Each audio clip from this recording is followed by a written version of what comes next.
Time to spill the tea on gaming monitors. Forget just the looks. We're diving into the specs that will actually level up your game. Think crispy smooth visuals that don't ghost or tear and make you rage.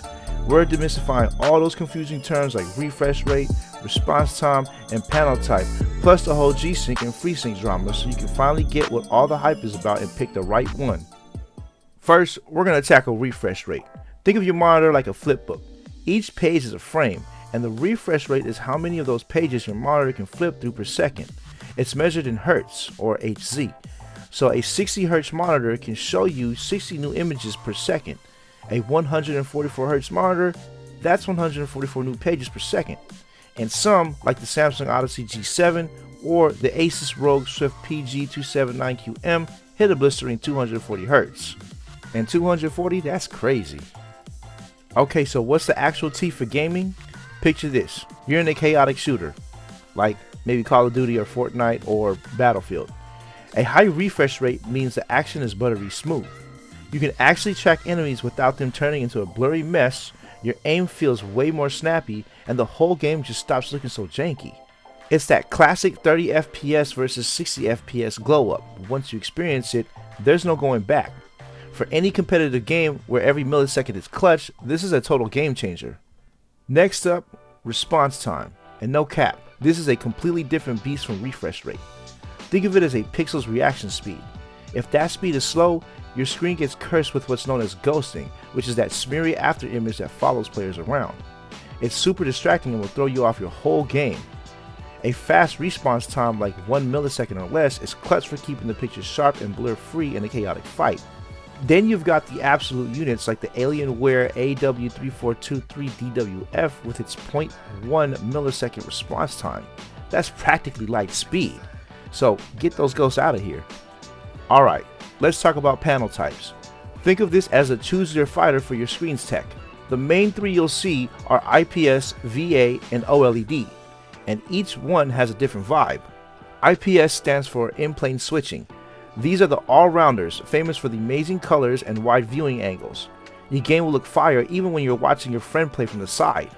They're the go-to for content creators and anyone who wants vibrant, true-to-life visuals like the Dell S2721DGF. The only catch? The contrast can be a little mid, so blacks might look more like dark gray. Then we have VA, which stands for vertical alignment. The main character here is contrast. We're talking deep inky blacks that make moody games and movies hit different. If you're into horror or space games, VA panels like the one in the Samsung Odyssey G7 slap. Or smack.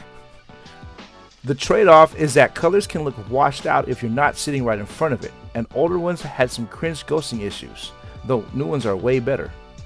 And finally, we have the GOAT, OLED, or QD OLED. This is the endgame tech. Each pixel makes its own light, so you get perfect black levels and insane contrast. The colors are next level, and the response time is literally instant. Now, the QD in QD OLED just means it's even brighter and more colorful, like the one on the Alienware AW3423DWF. People used to stress about burn-in, but that's not really a thing anymore on new panels. Now, the only real downside is that your wallet's gonna feel it. Okay, let's get into the G-Sync versus FreeSync drama and see what the tea is about. Have you ever been in a game and seen that cursed jagged line rip across your screen when you move too fast? That's screen tearing, and it's basically your graphics card and monitor having a fight because they're out of sync. This is where G-Sync and FreeSync come in. They're the tech that forces them to get along. So for these two, we have NVIDIA G-Sync and AMD FreeSync. For G-Sync, this is NVIDIA's thing, and it's low-key bougie. The top tier G-Sync monitors have a special NVIDIA chip inside for the absolute best lag-free performance, like the Asus ROG Swift PG279QM. Then there's G-Sync compatible, which is basically NVIDIA's stamp of approval on monitors that played nice with their cards even without the special chip.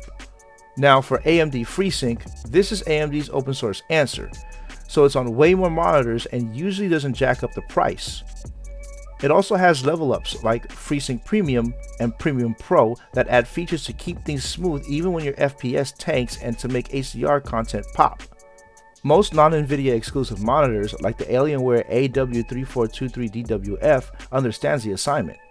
At the end of the day, they both do the same thing, yeet screen tearing into the sun. The goal is a perfectly smooth, fluid gaming experience. So just try to match it to your graphics card, NVIDIA for G-Sync and AMD for FreeSync. But low-key, most new monitors support both, so you're most likely covered either way. So now you got all the information you need to apply pressure to your gaming setup. You've got refresh rates for those high FPS vibes, response times to kill ghosting, panel types to make the colors pop, and adaptive sync for a tear-free existence. Now you know what actually matters. You can pick a monitor that's a true upgrade for your setup. So go get those dubs, and don't forget to like and subscribe to our channel. We'll see you at the next video.